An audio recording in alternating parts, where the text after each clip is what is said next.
नमस्कार मित्रांनो, जय श्रीराम. कशा आहात?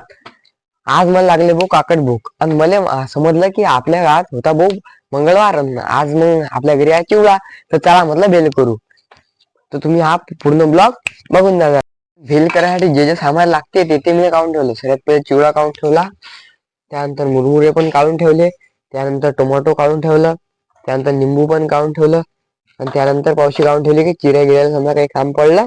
आणि त्यानंतर फक्त सांबार आणि थोडस काही समजा हे मसाला बस. मी सर्वात मेन चीज तर विसरलो होतो भाऊ, कांदा. म्हटलं कांदात भाऊ सगळ्या गोष्टी पाहिजेत आपल्याला. आणि त्यानंतर मसाला जरासा टाकला की भेळ खाते खतरनाक होते दादा आपली. पहिले तर कांदा चिरून राहिलो रे भाऊ, कारण की कांदा त्यात आपल्या भेलमध्ये पाहिजेच रे भाऊ.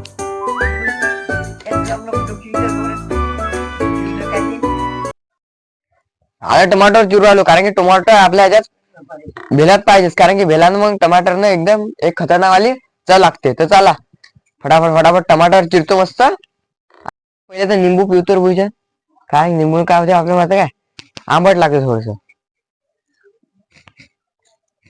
काय निंबू चिरलं रू.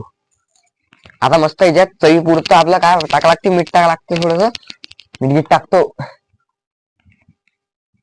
हा थोडस मीठ आणि आता याच्यात थोडासा मसाला आणि आपला तुम्ही आता फायनल लुक पाहून घेणार बा आपल्या भेलीचा. या खतरनाक होईल कोण बोलले. हा झाला भाऊ फायनल लुक आपल्या भेलीचा खतरनाक वाला. कोण बोललेले भाऊ ते शेरकारनं बोललेलं. आता पहा तुम्ही कशी लागते खतरनाक, तर आंबट खारट सगळं.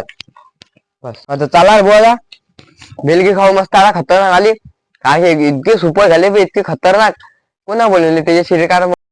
हे पाहून काय मित्रांनो, इतके सुपर झाले भेळ.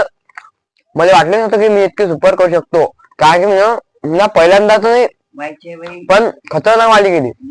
तर तुम्हाला हा व्हिडिओ आवडला असेल तर प्लीज लाईक आणि सबस्क्राईब करून टाकणार बा, आणि आपले 10K फटाफट करून टाक जा. चला भेटू अशा नवीन व्हिडिओ मध्ये.